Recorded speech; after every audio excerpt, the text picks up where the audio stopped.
But dude, he's so goddamn good. He's so protected. He knows where to be and where not to be. He's so composed. Like, look at that. Look at that movement. Look how he moves away from everything. So you're punching at air, and you're still threatening, but you're not really hitting him, and he's making you throw punches. And occasionally you clip him with a shot as he's moving away, and he rolls with a lot of shit.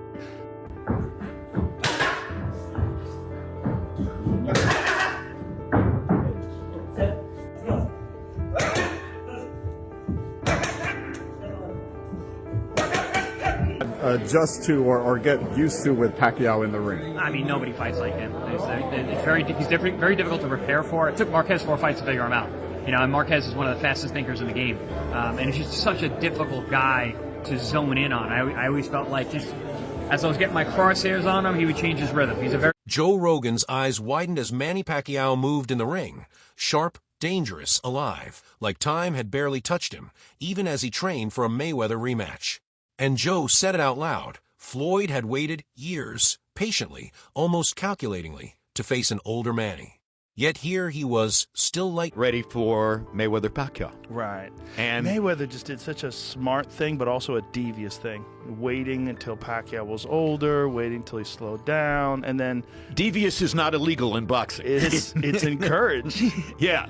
In any entrepreneurial sport, devious is not illegal. No. Devious can be an asset. That's how you're... fast, still a threat. The stage was set, and the world leaned in. Mayweather versus Pacquiao, the fight we'd been circling for years. But then there's Floyd, always thinking 2 steps ahead, making a move so... Man is always on the move, you understand me? What has happened in boxing is a lot of people have lost the art of footwork. You understand me? Not many people have footwork. So if you see a guy go out and box like you'll never see in today's time too often, a guy go out and box like Sugar Ray Leonard boxed Marvin Hagler. Right. He moved around, he fought when it was time, he moved when it was time. He understood how to use the whole ring to get a victory. Now guys don't do that. Pac-Man, fortunately, is one of those guys who knows how to use the ring. So he don't stand in just one place and fight. With that being said, if his legs can hold up for 12 rounds... So smart it almost felt mischievous, almost cruel. Waiting until Manny slowed, until the edges dulled, timing every step with surgical precision. And in boxing, this isn't cheating. Let's go. And with Manny being who Manny is, if Manny can get to 12 rounds, Manny gonna win the fight.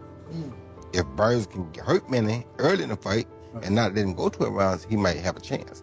But Manny has one of the bigger outputs for any fighter of any era. Right. He's a guy that don't mind throwing 3 and 4 and 5 punches at a time. He's not one of those guys that won't throw 4 or 5 punches if he see it. You understand me? So that being said, the only concern I have is how will his legs hold up? Right. Because if his legs hold up... No, it's part of the game. Devious? Absolutely. Illegal? Not a chance. In any sport where minds match as much as muscles, being devious is a weapon. It's an edge.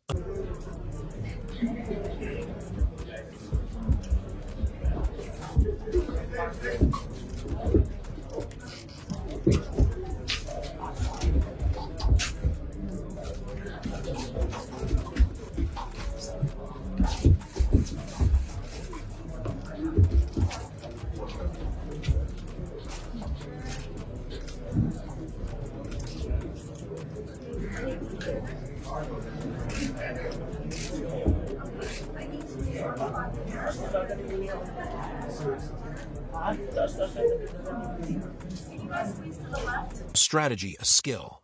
It's the difference between leaving the ring as just a fighter and leaving it as a legend, leaving it with a fortune, with a legacy. That cleverness, that patience, that almost sinister timing. It's exactly how he on him, he would change his rhythm. He's a very rhythmic fighter. He uses broken rhythm very, very well. And yeah, adjustments on the fly, which is what I think all the best fighters in the world do. All the top guys I fought made vast adjustments along the way. So yeah, Manny's he's special, as is Floyd. His power, where did it rank among the fighters that you faced? Not the hardest, but also very hard. You know, Keith Thurman famously said he's got bricks for hands. It's very true. So you had bricks for hands plus fast hands, plus punches you don't see, makes him a very dangerous puncher. But he wouldn't say he was the hardest.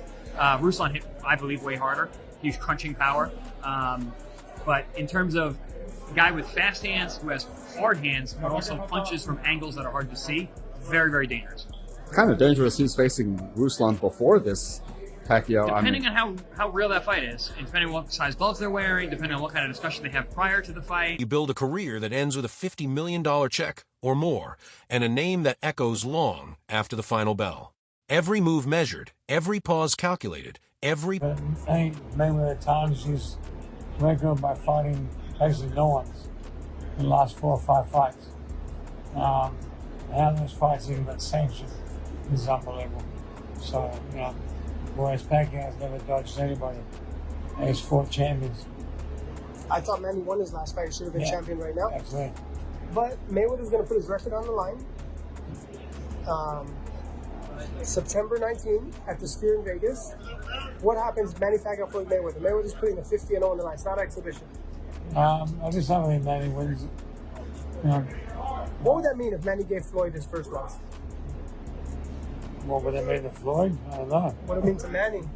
It'd be great. Well, we just sort of, the last time we fought Floyd, his shoulder was all messed up, so it might have been a different outcome. That's punch, both art and statement. And as the crowd waits, as the hype builds, you can feel it in the air. History isn't just being made. It's being orchestrated. Roy Jones Jr. often says the art of footwork is fading in modern boxing, but Manny Pacquiao still moves like a force of nature, every step precise, every pivot purposeful, a dancer disguised as a fighter in the squared circle. He explains further, Manny's success doesn't just come from punches. It comes from legs that can endure all 12 rounds, legs that carry speed, agility, and the kind of mobility that turns ordinary matches into masterpieces. In the ring, Manny blurs the line between human and lightning, his hands firing with unbelievable speed, his feet never still, his reflexes so sharp that opponents are left chasing. Not me. I think that's just like some of the... Although Jake has proven to be helping a lot of our fighters, a lot of our girl fighters, but I think that that fight's gone, and they already have one. We don't need another one. If they want to do it for entertainment for the fans, that's great. Good money for them. But as far as a real thing, no. So, someone told me this. It's a boxing person, and I asked him, like, hey, what do you think about the fight? And then he asked me, like, well, what do you think? I'm like, well, that style, like, it's always been hard for Manny, like, always, and I don't know what he can do now at this age that gives him an advantage in that. And he told me, like, look, Floyd's a lot older. I think now is the best chance that Manny has. Shadows, constantly off balance, constantly guessing. Chris Algieri adds another layer, saying Manny isn't just fast. He's unpredictable, a puzzle of complex techniques and patterns that frustrates even the most prepared fighters, making every strategy feel like it could crumble in an instant. And yet, behind the chaos, there's strategy, discipline, and preparation. Manny's coach, Justin Fortune, speaks with a calm conviction that cuts through the noise. Their team... Why didn't they do it 3 years before the first one? Why are they doing it now? Do it when it matters. Just like Boots, when you're talking about Boots and Xander. That's perfect. I give all the credit to both guys for taking that chance. Taking that chance because unfortunately today, the zero on your record is so important.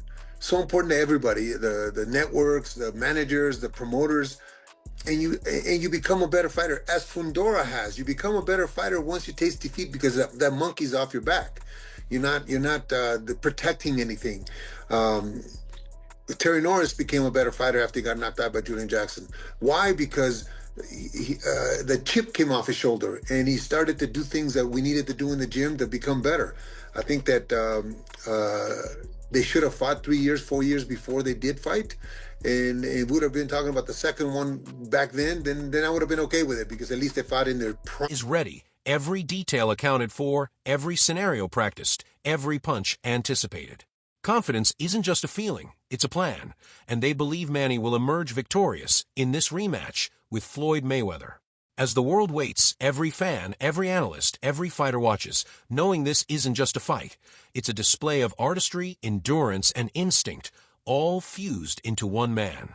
And when the bell rings, all of that preparation, all of that skill will be tested. Abel Sanchez didn't hold back when talking about Mayweather-Pacquiao too. Who cares? They're both 50, he said, blunt, unflinching, as if stating a truth everyone was hesitant to voice. In his eyes, the rematch wasn't necessary. The first fight had already drawn its line in the sand. Yet for fans, it promised drama. For the fighters, a payday impossible to ignore. Sanchez sees it differently. This isn't a true test of skill anymore. Pacquiao are fighting again in a rematch. Yeah. Both almost 50, if not 50. I want to say they're right around 50 years old. Yeah, Just man. Yeah, let's see what at this point in time, whatever's popular, if they fight, they fight. I mean, listen, I don't know where the winner goes. I'll tell you what, I'd love a chance to fight the winner. I've been active. I've been fighting in bare knuckle, looking to see if there's an entrance for me back in glove boxing. But I have to. I think if I win this BKB title on May 16th, it's one fight at a time. I don't overlook anybody, but if I will be able to get a result there, I think I put myself in a good position to possibly get an attractive glove offer as well. So, if they're gonna fight each other, I was in their generation as well. I didn't get to fight any of them. I don't know that they want to fight any of the younger guys. I think Pacquiao had a chance against Barrios. Barrios is probably the weak link in the welterweight division. There's probably no other weak links left. So I think that you probably want to stay in that older guy lane before I come into play. We'll see. Manny Pacquiao's style has always been a puzzle, a challenge in the ring. But at this stage of his career, how much of that edge can he still wield? And Mayweather, older as well, adds another layer, turning this rematch into perhaps Manny's best shot at redemption, even if timing wasn't ideal. Sanchez wonders aloud, why wasn't this fight staged during their primes, when every movement, every punch carried maximum impact? Yet he gives credit where it's due. Both men took the risk, stepping into the ring despite age, despite what history might say. He draws parallels with legends like Terry Norris, who transformed defeat into growth, showing how loss can break mental barriers.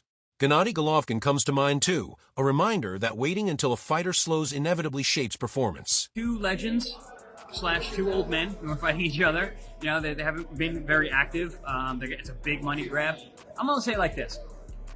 I don't hate it, because the division is actually moving. It's not like they're fighting for a title and keeping guys out of the way. They're fighting each other. They both make a lot of money, and it's going to bring so much nostalgia for both of their careers in the build-up. For those 2 months where we're leading up to Manny Pacquiao and Floyd Mayweather versus Manny Pacquiao 2, all we're going to do is watch, and talk about their fights. And I love that. I love that idea, because I think they're two stalwarts on our sport. And in terms of them fighting each other, I don't know. I don't think they're ever going to put on a barn-burning performance, especially when they're damn near 50. But I don't know. I'm not super mad at it. In the end, Sanchez paints the picture clearly. This fight leans more towards spectacle than a true battle of skill, a reminder of the challenges aging champions face. They're craft-tested not just by opponents, but by time itself. Boxing evolves, careers fade, and yet the ring still holds its magic, even when history seems written. Paulie Malignaggi didn't mince words about the Mayweather-Pacquiao rematch. Both fighters are nearing 50, and at this stage, popularity often dictates opportunity. He reflected on the modern boxing landscape with a sharp edge, noting that whoever captures the spotlight gets to step into the ring. Malignaggi, staying active in bare-knuckle boxing, spoke about his own ambitions, eyes on the next challenge, but focused on the immediate prize, the upcoming BKB title. If you're behind it, you're orchestrating this thing, Netflix, all that. Could this be the biggest fight that's ever been streamed? I mean, I'd say huge is an understatement. I mean, let's look at the first fight, right? Fight of the century. Generated over $600 million in total revenue, over $410 million in pay-per-view. So you're talking about a spectacle. You're talking about a one-off, something that people have wanted to see for a decade plus since the first one. Yeah. And it's going to be awesome. There'll be sports entertainment in boxing for the first time ever at the Sphere. So it's going to be great. Well, recently we saw Manny in the ring. He's been active. Yeah. Floyd's been doing some stuff, but it's like, the other type of stuff, not like serious. That was a sanction. Floyd's Floyd. Listen, Floyd's Floyd. Don't get it twisted. 50-0. Floyd's Floyd. Right. Floyd does this in his sleep. Floyd trained. Fight on May 16th, a victory that could open doors to something bigger. He acknowledged belonging to the same generation as Floyd Mayweather and Manny Pacquiao, yet never having had the chance to face them, and hinted that aging champions might prefer to stay within familiar territory rather than risk younger contenders. He urged fans to watch closely, confident in his own readiness compared to Pacquiao's previous bout against Mario Barrios. Chris Algieri added perspective, pointing out, You know what? They're both in excellent shape. That's why this fight is what everybody wants to see. I will tell you one thing. we're gonna notice something better from their last fight because they're both on their A game. These two, they age backwards. Well, look, you know, I saw other promoters. I think Dana was jumping on this conversation too. Listen, what do you think? I think here's what I think. He kind of had some words. I'm gonna stop you there. Everyone has words. You know, a lot of people are hating on this. A lot of people are saying things. A lot of people are entitled to their own opinion. But as I said in the beginning, we're looking at. Of course, it's going to be expensive. Why wouldn't it be expensive? At the Sphere. It's Why supposed would it to be it'll be extra expensive expensive. anyway. It should be beyond expensive. Look at the names we have. We got Mayweather and we got Pacquiao. We're looking at how much money is coming in. We're not looking at how much money is going out.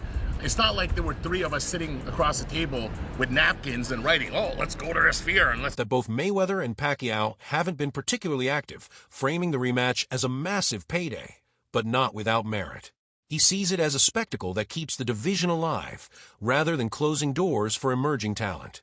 The matchup promises nostalgia, a celebration of careers that defined a generation, sparking debates and analysis in the months leading up to the fight.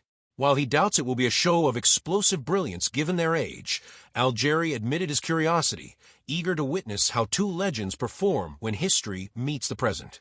And as the countdown begins, fans everywhere are left wondering, can these icons still ignite the ring, or will time He's been doing the exhibition. Fort.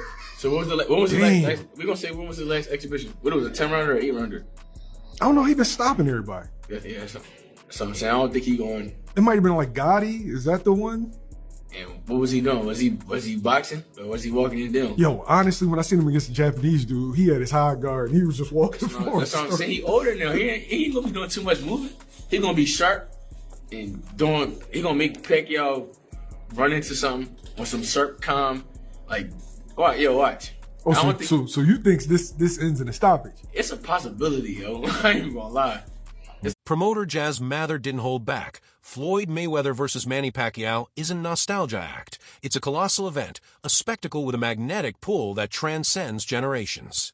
He reminded everyone of the first fight, the so-called fight of the century, which raked in over $600 million and more than $410 million in pay-per-view revenue, a clash fans had waited over a decade to witness. But this isn't just a rerun.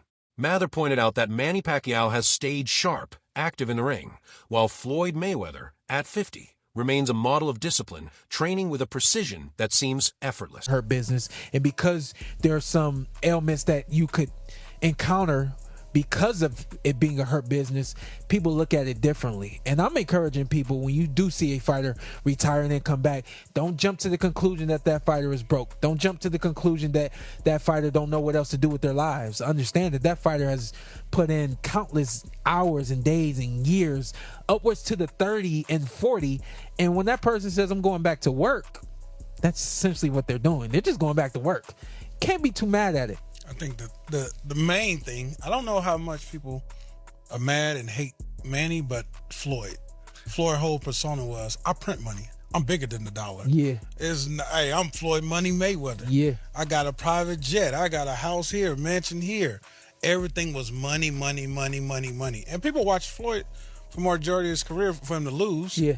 So it's like, oh, you lost all that money. People just want to see him Floyd lose because of the persona he built up. Floyd Money Mayweather. Yeah. Floyd's Floyd, Mather said, a simple statement loaded with reverence, a nod to the excellence that defines him. Both men are in peak condition, he promised, setting the stage for a performance that could outshine even their first epic encounter. This isn't casual boxing. It's meticulously orchestrated theater, a well-planned spectacle with a dedicated team, massive investment, and innovations that push sports entertainment into new territory. Mather addressed skeptics with calm authority, acknowledging opinions but underscoring the fight's significance.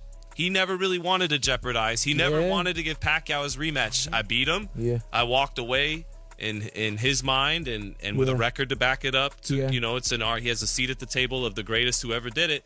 I don't think he ever wanted to jeopardize it. And so if you're coming back having to jeopardize it when you didn't really want to, and people could argue it's not jeopardized, he'll always beat Pacquiao 7 days a week and all that. That's a different dynamic. I don't think a rematch was needed at the time either.